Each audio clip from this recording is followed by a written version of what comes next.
we extrapolate from that, but in general, there is a correlation of how much dystrophin is present, understanding that that can be different from muscle group to muscle group.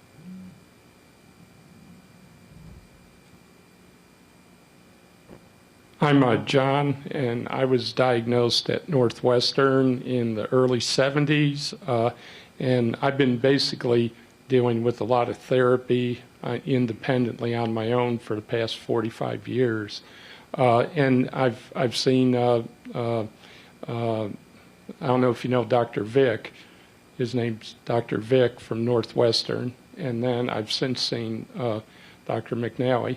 And I just had a question on, is there any way that with all the data we have that we could establish some kind of model to determine the optimum levels of and type of exercise at any age during the course based on the deletions, the duplications, and insertions on the exons? And, you know, I guess that's an overall question, but it would be great if all the past experiences could be combined.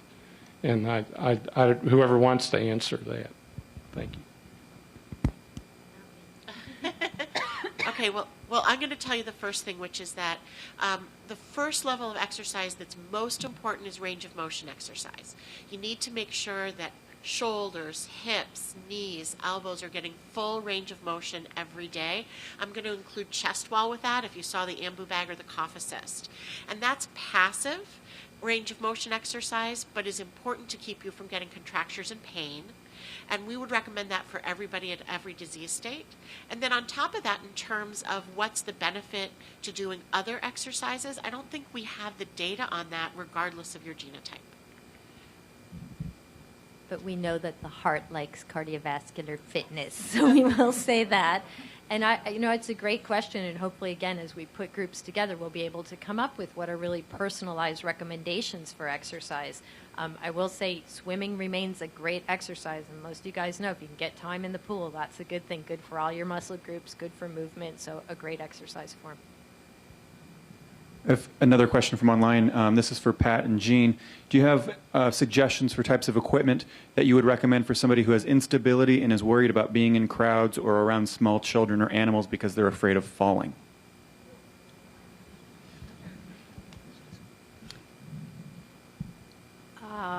Well, without knowing specifics about the person, just being in a crowd, I mean, if you're willing to use a mobile walker, I think the U-step walker has a lot of protective qualities about it because it gives you, for one thing, people will make a passing lane around you because you have a mobile device. It's very stable. It's approved by Medicare because when you let go of the handles on the walker, it stops. It puts the brakes on. It turns on a dime. It has a seat connected to it and a basket. It's more sturdy than the rollators that you can get, say, at Walgreens. But you'd have to be willing to use it. You know, you have to be willing to take it and say, yes, I need this, and yes, it is very stable. That would be my suggestion, not knowing the person. Sure. I think I agree with Pat as far as that goes. As far as what I do in terms of stability, is what AFOs or the various types of things I make are basically to help with stability. But it doesn't necessarily protect you against someone bumping you. You have enough muscle to basically walk around, but you don't have enough muscle to have that reserve to be able to catch yourself if you lose your balance. So I guess the beginning of that is some sort of stability, and your base of stability with some sort of a foot orthotic or bracing does help in terms of maintaining that base of support. And so you might be able to prevent the fall in that way. I just have a question for Dr. Wolf regarding the study of the two brothers and looking at that age 14 as that peak of that pulmonary function. I guess my first question is, were both brothers affected by a neuromuscular disease? Yeah, those were all, the ones that I showed you were all cases of Becker. The paper actually included both Becker and Duchenne. I just picked out a Becker case to show you guys. And that's from Dave Bergkrant, who's in Cleveland. And he studied 8 pairs in this paper that was published. He's studied more since and found the same phenomenon. So the idea is that because they're siblings, their mutation should be exactly the same.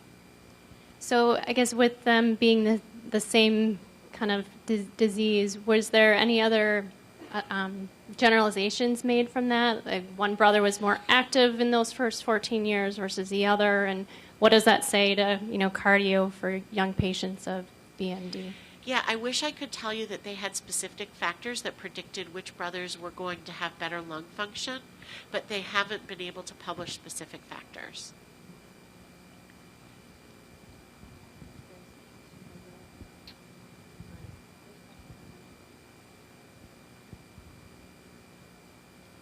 Hi, my name is Dennis, and I'm 72 years old. And I just wanted to talk about the LVAD heart pump. And the one you showed on the screen was, I believe, it's the HeartMate. And I think that's a little obsolete now because I've got the HeartWare, which I received about a year and a half ago. And it's much smaller, and the pump inside the body is about the size of a spark plug, so it's much better than the one you showed. Yeah, I was just simply trying to make an illustrative point. We could do a whole talk on LVADs, but right. The point is the technology is moving very, very rapidly and getting smaller and smaller and smaller, and really moving very close to being fully implantable devices. And so this provides a really nice alternative because while we do offer heart transplant to some people, it's not an ideal option for everybody. And so it's nice now that we've got available other options besides a heart transplant. And the ventricular assist devices are doing quite well. And some people, it's a transition to a transplant. And so for other people, it's called a destination device, meaning that is where they're going to stop. They're going to stop at having a ventricular assist device. And they're buying some very, very good time with that. So I'm really glad you're here today and to show people that it can work very well. I would just like to add that Dennis goes to Dr. Jerry Mandel, who's in research in gene therapy, and the progress there seems to be really coming along great. And this is what, if it works, and it's in phase 1 right now, Dennis would be an ideal patient to receive injections of the gene therapy. But because of the heart pump, he'll have to wait for at least phase 2, and we have to wait for the federal government for that to continue in that. But right now We'll it's talk looking... about that a little bit more this afternoon, the trial. Oh, very good. Okay, thank you.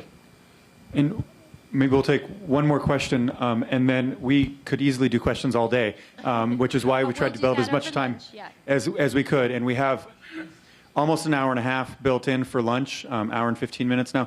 And we're going to spend the first half of that with a Q&A session with Chris and Kevin that Dr. McNally had mentioned over across the hall at lunch. And then the second half of that, we'll be able to mingle and ask questions and visit our sponsors over here. And then also this evening, the conference is scheduled to wrap up around 4:30, and then we'll have a short reception to follow where we'll be able to ask one-on-one questions with the presenters. So we had one other question over here.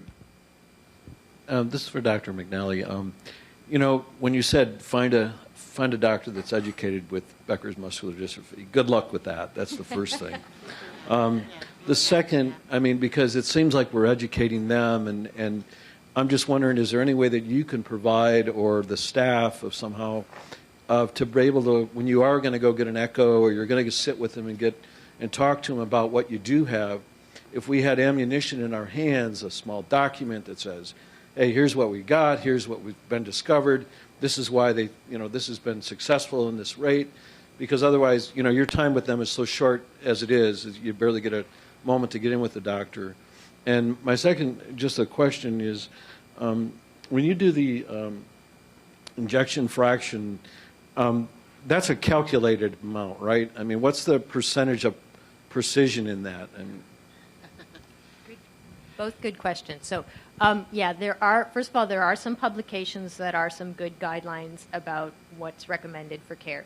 If you can't find a cardiologist that specifically knows about Becker, the next best thing would to just make sure you're seeing a heart failure specialist, because a heart failure specialist is pretty in tune to genetic heart disease these days. So, next best thing would be sure you're seeing a heart failure specialist.